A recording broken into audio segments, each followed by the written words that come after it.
ثم أنزل الله سكينته على رسوله وعلى المؤمنين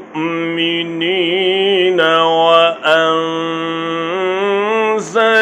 جنودا لم تروها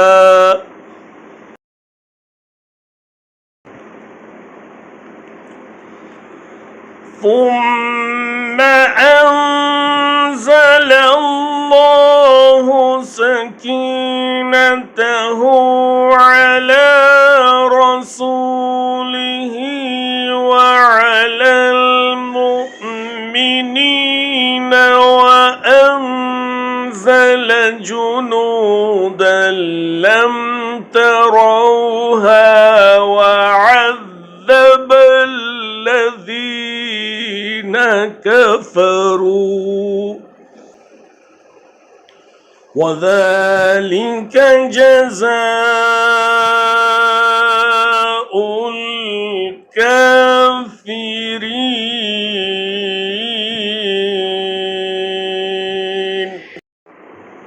फिर अल्लाह ने अपनी तरफ की तस्कीन अपने नबी पर और मोमिनों पर उतारी और अपने वो लश्कर भेजे जिन्हें तुम देख नहीं रहे थे, और काफिरों को पूरी सज़ा दी।